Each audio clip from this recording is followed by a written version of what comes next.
Assalamualaikum warahmatullahi wabarakatuh. Perkenalkan, saya Andriansah, NIM 2020 122 1032. Di sini saya akan menjawab pertanyaan dari pertemuan sebelumnya. Langsung saja ke pertanyaannya. Pertama, apa itu KPI atau Key Performance Indicator? Adalah suatu nilai terukur yang menunjukkan seberapa efektif perusahaan mencapai tujuan bisnis utama. Sebuah organisasi menggunakan KPI di berbagai tingkat untuk mengevaluasi keberhasilan mereka dalam mencapai target. KPI tingkat tinggi dapat berfokus pada kinerja bisnis secara keseluruhan, sedangkan KPI tingkat rendah dapat berfokus di departemen seperti penjualan, pemasaran, SDM, dukungan, dan kebutuhan lainnya. Nah, langsung saja ke pertanyaan kedua.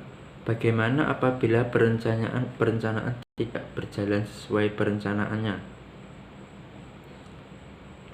Saat perencanaan tidak berjalan sesuai dengan yang telah direncanakan sebelumnya, maka kita bisa menjalankan perencanaan yang telah disiapkan.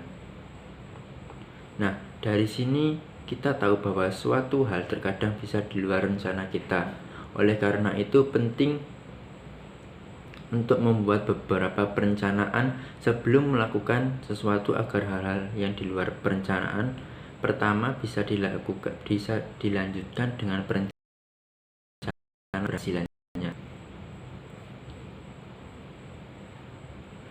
3. Apakah peran MSDM Publik sangat signifikan untuk peran perusahaan? Menurut saya, ya sangat signifikan. Karena MSDM diartikan sebagai instrumen pendukung bagi proses transformasi organisasi yang merubah input menjadi output yang nantinya akan mempunyai nilai tambah bagi organisasi atau instansi serta masyarakat luas. Nomor 4, apa yang terjadi apabila perusahaan tidak menerapkan MSDM dalam perorganisasiannya, dan apakah ada dampak untuk perusahaan yang tidak menerapkan MSDM dalam berorganisasiannya? Perusahaan itu akan sulit untuk berkembang. Nah, dampaknya apa? Nah, dampak apa yang dimiliki itu menerapkan MSDM dalam berorganisasiannya?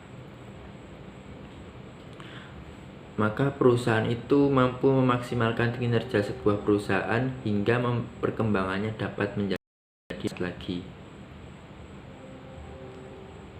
Nomor 5, apa yang menjadi tolak ukur dalam pemberhentian karyawan? Nah, di sini sangat banyak sekali tolak ukur untuk memberhentikan karyawan. Beberapa di antaranya kurangnya disiplin, melanggar peraturan perusahaan secara terus-menerus meskipun sudah diperingati hingga melewati batasnya, terus tidak bertanggung jawab atas apa yang telah ditentukan oleh perusahaan,